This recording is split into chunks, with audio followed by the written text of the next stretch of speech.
আজকে আমরা কথা বলবো আর্লি চাইল্ডহুড ক্যারিজ নিয়ে, যেটা মূলত 6 বছরের কম শিশুদের দাঁতে ক্যাভিটির একটি গুরুতর সমস্যা। আমরা প্রায় দেখি কিছু কিছু ছোট বাচ্চার, বিশেষ করে ওপরের দাঁতগুলো প্রথমে সাদা ফ্যাকাশে হয়, তারপর হলুদ হয় এবং ধীরে ধীরে কালো হয় এবং দাঁতগুলো পড়ে যেতে থাকে, এবং এটা খুব র্যাপিডলি হয়, দ্রুত। এটাকেই বলে আর্লি চাইল্ডহুড ক্যারিজ বা নার্সিং বটল ক্যারিজ। এটা মূলত হয় যে সকল বাচ্চারা রাতে তাদের মায়ের দুধ খেতে খেতে ঘুমায়, বা যে সকল বাচ্চারা ফিডিং বোতল ইউজ করেন এবং রাত্রে ঘুমানোর সময় মুখে ফিডারটা দিয়েই ঘুমায়। এর ফলে কি হয়, সারা রাত ধরে দুধে থাকা চিনি বা শর্করা ওটা কিন্তু দাঁতের উপরে জমে অ্যাসিড তৈরি করে, যার ফলে ব্যাকটেরিয়া খুব দ্রুত ওই দাঁতটাকে গ্রাস করে ফেলে এবং ক্যারিজ দেখা যায়।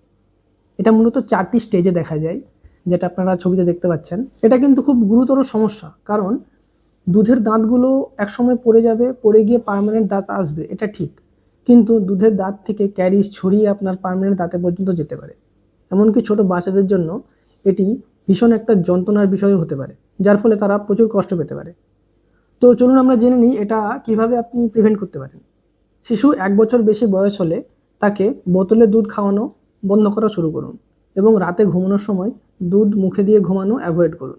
প্রতিবার খাওয়ানোর পরেই একটি নরম কাপড়ে জল দিয়ে দাঁতটি পরিষ্কার করে ধুয়ে নিন, অথবা কোনো কিছু খাওয়ানোর পরে তাকে কুলকুচি করান।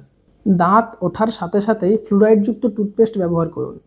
রাতে ঘুমানোর আগে শুধুমাত্র জল ছাড়া আর কিছুই দেবেন না। এই ক্যারিজ প্রিভেন্ট করার জন্য আমরা ক্লিনিকে যেগুলো অ্যাপ্লাই করি সেটা হলো ভার্নিশ, ফ্লুরাইড ভার্নিশ।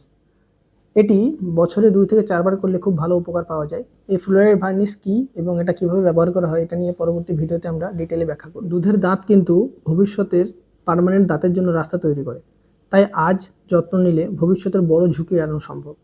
ভিডিওটি শেয়ার করে সবাইকে সচেতন করুন।